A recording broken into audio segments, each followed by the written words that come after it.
Hi hello friends, welcome back to my channel cooking with Ramya. Guntur chicken, ಇದರ ಹೆಸರು ಕೇಳಿದ ತಕ್ಷಣ ಇದರ ಟೇಸ್ಟ್ ಗೊತ್ತಿರೋ ಎಲ್ಲರ ಬಾಯಲ್ಲೂ ನೀರು ಬಂದೇ ಬರುತ್ತೆ. ಇದನ್ನು ತುಂಬಾ ಸಿಂಪಲ್ ಆ್ಯಂಡ್ ಸ್ಪೈಸಿಯಾಗಿ ಹೇಗೆ ಮಾಡೋದು ಅಂತ ನೋಡೋಣ. ಮೊದಲು ಮಸಾಲೆಗೆ ಸ್ಪೈಸಸ್ನೆಲ್ಲ ರೆಡಿ ಮಾಡ್ಕೊಳ್ಳೋಣ. ಸೊ ಒಂದು ಕಡಾಯಿನ ಇಟ್ಕೊಂಡು 1-2 ಸ್ಪೂನಷ್ಟು ಕುಕ್ಕಿಂಗ್ ಆಯಿಲ್ನ ಹಾಕ್ಕೋಬೇಕು. ನಂತರ 1-3 ಲವಂಗ, 1-2 ಪೀಸಷ್ಟು ಚಕ್ಕೆ, 1-2 ಏಲಕ್ಕಿ, 1.5 ಸ್ಪೂನಷ್ಟು ಧನಿಯಾ ಕಾಳು, ಸ್ವಲ್ಪ ಜಾಪತ್ರೆ, ಹಾಗೆ 1/4 ಟೀ ಸ್ಪೂನಷ್ಟು ಮೆಣಸನ್ನ ಹಾಕ್ಕೋಬೇಕು. ಪೆಪ್ಪರ್ ಸ್ವಲ್ಪ ಟೇಸ್ಟ್ನ ಎನ್ಹ್ಯಾನ್ಸ್ ಮಾಡುತ್ತೆ. ನಂತರ 6 ಗುಂಟೂರು ಮೆಣಸಿನ್ಕಾಯಿ, ಹಾಗೆ 6 ಬ್ಯಾಡಗೆ ಮೆಣಸಿನ್ಕಾಯಿ ಹಾಕ್ಕೊಳ್ಳೋಣ.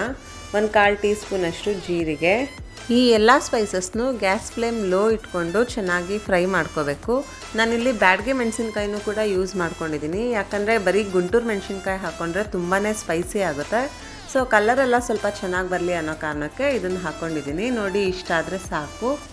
ಸೊ ಈಗ ಫ್ರೈ ಆಗಿರೋ ಅಂತಹ ಮಸಾಲೆನೆಲ್ಲ ಒಂದು ಚಿಕ್ಕ ಜಾರ್ಗೆ ಟ್ರಾನ್ಸ್ಫರ್ ಮಾಡಿಕೊಂಡು ಫೈನ್ ಪೇಸ್ಟ್ ಮಾಡ್ಕೋಬೇಕಾಗುತ್ತೆ. ನೀವು ಇದನ್ನು ರುಬ್ಬೋ ಅಂಥ ಟೈಮಲ್ಲಿ 1-2 ಸ್ಪೂನಷ್ಟು ನೀರು ಹಾಕ್ಕೊಂಡು ಚೆನ್ನಾಗಿ ಫೈನ್ ಪೇಸ್ಟ್ ಮಾಡ್ಕೊಳ್ಳಿ. ನೆಕ್ಸ್ಟ್ ನಾನಿಲ್ಲಿ ಒಂದು ದಪ್ಪ ಸೈಜಿನ ಈರುಳ್ಳಿ ತೊಗೊಂಡು ಅದನ್ನು ಕೂಡ ಸಣ್ಣಗೆ ಹೆಚ್ಚಿಟ್ಕೋತಾ ಇದ್ದೀನಿ. ನೋಡಿ, ಈ ರೀತಿಯಾಗಿ ಸಿಪ್ಪೆ ತೆಗೆದು ಸಣ್ಣಗೆ ಹೆಚ್ಚಿಟ್ಕೋಬೇಕು. ಲಾಸ್ಟ್ ವಿಡಿಯೋದಲ್ಲಿ ನನ್ನ ಸಬ್ಸ್ಕ್ರೈಬರ್ ಒಬ್ಬರು ಕೇಳಿದರು, ನೀವು ಕಟ್ ಮಾಡೋಕ್ಕೆ ಮುಂಚೆ ಮೆಷರ್ಮೆಂಟ್ ತೋರಿಸಿದ್ರೆ ಚೆನ್ನಾಗಿರುತ್ತೆ ಅಂತ. ಸೊ ಹಾಗಾಗಿ ನಾನು ಕಟ್ ಮಾಡೋಕ್ಕೆ ಮುಂಚೆ ಸೈಜ್ನ ತೋರಿಸಿ ಕಟ್ ಮಾಡ್ತಾ ಇದ್ದೀನಿ. ನೋಡಿ, ಆದಷ್ಟು ಈ ರೀತಿಯಾಗಿ ಸಣ್ಣ ಸಣ್ಣದಾಗಿ ಕಟ್ ಮಾಡಿಕೊಂಡ್ರೆ ಗ್ರೇವಿನಲ್ಲಿ ಟೇಸ್ಟ್ ಚೆನ್ನಾಗಿ ಬರುತ್ತೆ. ನಾನ್ ವೆಜ್ ರೆಸಿಪಿಗೆಲ್ಲ ನಾವು ಈರುಳ್ಳಿನ ನೋಡ್ಕೊಂಡು ಹಾಕೋಬೇಕಾಗುತ್ತೆ. ತುಂಬ ಹೆಚ್ಚು ಹಾಕ್ಕೊಂಡ್ರೂ ಸ್ವೀಟ್ನೆಸ್ ಆಗುತ್ತೆ. ಸೊ ನೋಡಿ, ಈ ರೀತಿಯಾಗಿ ಸಣ್ಣದಾಗಿ ಹೆಚ್ಕೊಂಡ್ರೆ ಸಾಕು.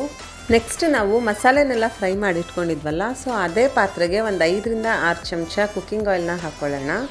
ಆಯಿಲ್ ಸ್ವಲ್ಪ ಹೀಟ್ ಆದಮೇಲೆ ಒಂದು ಸ್ವಲ್ಪ ಸಾಸಿವೆನ ಹಾಕ್ಕೊಳ್ಳೋಣ. ಸಾಸಿವೆ ಚಟಪಟ ಅಂದ ನಂತರ ಕಟ್ ಮಾಡಿ ಇಟ್ಕೊಂಡಿರೋಂತಹ ಈರುಳ್ಳಿನ ಹಾಕ್ಕೊಂಡು ಚೆನ್ನಾಗಿ ಒಂದ್ಸಲಿ ಫ್ರೈ ಮಾಡ್ಕೋಬೇಕು.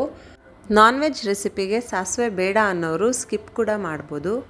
ನೋಡಿ, ಈರುಳ್ಳಿ ಎಲ್ಲ ಚೆನ್ನಾಗಿ ಟ್ರಾನ್ಸ್ಪರೆಂಟ್ ಆಗೋವರೆಗೂ ಫ್ರೈ ಮಾಡಿದ ನಂತರ 1 ಸ್ಪೂನಷ್ಟು ಶುಂಠಿ ಬೆಳ್ಳುಳ್ಳಿ ಪೇಸ್ಟ್ ಹಾಕ್ಕೊಳ್ಳೋಣ. ಅದನ್ನು ಕೂಡ ಹಸಿ ವಾಸನೆ ಹೋಗೋವರೆಗೂ ಚೆನ್ನಾಗಿ ಫ್ರೈ ಮಾಡ್ಕೋಬೇಕು.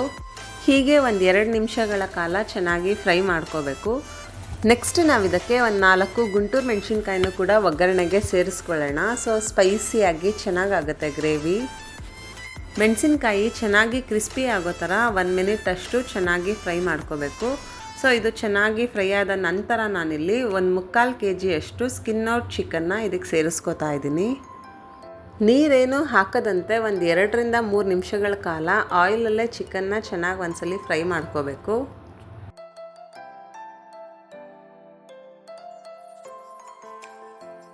ಸೊ ನೆಕ್ಸ್ಟ್ ನಾನು ಇದಕ್ಕೆ 1/4 ಟೀ ಸ್ಪೂನಷ್ಟು ಅರಿಶಿನ, ರುಚಿಗೆ ತಕ್ಕಷ್ಟು ಉಪ್ಪು, ನಾನಿಲ್ಲಿ ಕಲ್ಲುಪ್ಪನ್ನ ಸೇರಿಸ್ತಾ ಇದ್ದೀನಿ. ಪುಡಿ ಉಪ್ಪು ಕೂಡ ಸೇರಿಸ್ಕೋಬೋದು. ಸೊ ಇದನ್ನೆಲ್ಲ ಚೆನ್ನಾಗಿ ಇನ್ನೊಂದ್ಸಲಿ ಮಿಕ್ಸ್ ಮಾಡ್ಕೋಬೇಕು.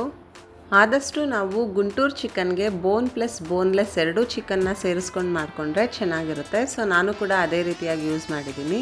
ಸೊ ಈಗ 1/4 ಗ್ಲಾಸಷ್ಟು ನೀರು ಹಾಕ್ಕೊಂಡು ಚಿಕನ್ನ 10 ಮಿನಿಟ್ಸ್ ಅಷ್ಟು ಚೆನ್ನಾಗಿ ಕುಕ್ ಆಗೋದಕ್ಕೆ ಬಿಡೋಣ. ನೋಡಿ, ಈಗ 10 ಮಿನಿಟ್ಸ್ ಅಷ್ಟು ಆಗಿದೆ. ಆಲ್ಮೋಸ್ಟ್ 50% ಅಷ್ಟು ಚಿಕನ್ನು ಚೆನ್ನಾಗಿ ಕುಕ್ ಆಗಿದೆ. ಸೊ ಈ ಸ್ಟೇಜಲ್ಲಿ ನಾವು ಪೇಸ್ಟ್ ಮಾಡಿ ಇಟ್ಕೊಂಡಿದ್ದಂತಹ ಮಸಾಲೆನ ಇದಕ್ಕೆ ಸೇರಿಸ್ಕೋಬೇಕಾಗುತ್ತೆ. ನೋಡಿ, ನಾನು ಎಷ್ಟು ಫೈನಾಗಿ ಇದನ್ನು ಪೇಸ್ಟ್ ಮಾಡಿದ್ದೀನಿ.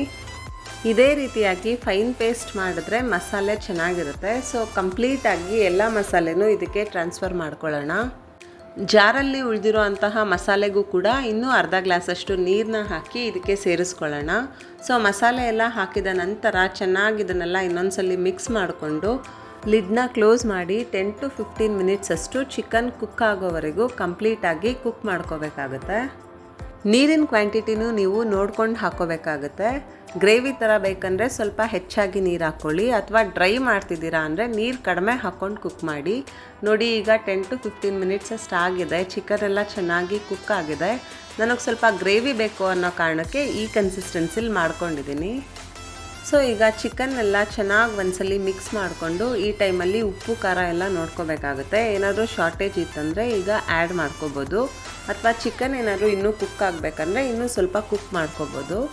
ವಾವ್, ನೀವು ನೋಡ್ತಾ ಇರ್ಬೋದು ಚಿಕನ್ ಎಷ್ಟು ಕಲರ್ಫುಲ್ ಆಗಿದೆ ಅಂತ. ಟೇಸ್ಟು ಹಾಗೂ ಅರೋಮಾ ಕೂಡ ಅಷ್ಟೇ ಚೆನ್ನಾಗಿ ಬರ್ತಾ ಇದೆ. ಸೊ ನಾನು ಲಾಸ್ಟ್ ಆ್ಯಂಡ್ ಫೈನಲ್ ಆಗಿ ಸ್ವಲ್ಪ ಕಟ್ ಮಾಡಿರೋ ಅಂತಹ ಕೊತ್ತಂಬರಿ ಸೊಪ್ಪನ್ನು ಕೂಡ ಇದಕ್ಕೆ ಹಾಕ್ಕೊಂಡು ಚೆನ್ನಾಗಿ ಮಿಕ್ಸ್ ಮಾಡ್ಕೋತಾ ಇದ್ದೀನಿ. ಡ್ರೈ ಬೇಕು ಅನ್ನೋರು ನೀರು ಸ್ವಲ್ಪ ಕಡಿಮೆ ಹಾಕ್ಕೊಂಡು ಇನ್ನೂ ಸ್ವಲ್ಪ ಡ್ರೈ ಆಗೋ ತನಕ ಕುಕ್ ಮಾಡ್ಕೊಳ್ಳಿ. ಈ ಗುಂಟೂರು ಚಿಕನ್ ರೆಸಿಪಿನ ನೀವು ದೋಸೆ, ಚಪಾತಿ, ಪರೋಟ, ಪೂರಿ ಎಲ್ಲದ್ರ ಜೊತೆನೂ ಕಾಂಬಿನೇಷನ್ ಆಗಿ ಮಾಡ್ಕೋಬೋದು. ಟೇಸ್ಟ್ ಚೆನ್ನಾಗಿರುತ್ತೆ. ಈ ಚಳಿಗಾಲದಲ್ಲಂತೂ ಸ್ಪೈಸಿಯಾಗಿ ಯಮ್ಮಿ ಆಗಿರುತ್ತೆ. ಯಾವಾಗಲೂ ಒಂದೇ ಥರ ಚಿಲ್ಲಿ ಚಿಕನ್ ಕಬಾಬ್ನೇ ಟ್ರೈ ಮಾಡೋದ್ರ ಬದಲು ಈ ರೀತಿಯಾಗಿ ಹೊಸ ರೆಸಿಪೀಸ್ನ ಒಂದ್ಸಲಿ ಟ್ರೈ ಮಾಡಿ. ಟೇಸ್ಟ್ ಅಂತೂ ತುಂಬಾ ಚೆನ್ನಾಗಾಗುತ್ತೆ. ಮಕ್ಕಳು, ದೊಡ್ಡವರು ಎಲ್ಲರೂ ಕೂಡ ಇಷ್ಟಪಡ್ತಾರೆ. ಹೆಲ್ತಿಯಾಗಿ ಕೂಡ ಇರುತ್ತೆ. ನಿಮಗೆ ಈ ನನ್ನ ಗುಂಟೂರು ಚಿಕನ್ ರೆಸಿಪಿ ಇಷ್ಟವಾದರೆ ನನ್ನ ಚಾನಲ್ಗೆ ಸಬ್ಸ್ಕ್ರೈಬ್ ಮಾಡಿ. ಈ ವಿಡಿಯೋನ ನಿಮ್ಮ ಫ್ರೆಂಡ್ಸ್ ಆ್ಯಂಡ್ ಫ್ಯಾಮಿಲಿ ಜೊತೆ ಶೇರ್ ಮಾಡಿ. ಮುಂದೆ ಒಂದು ಹೊಸ ರೆಸಿಪಿ ಜೊತೆ ಸಿಗೋಣ. ಅಲ್ಲಿವರೆಗೂ take care. Have a great day. Bye.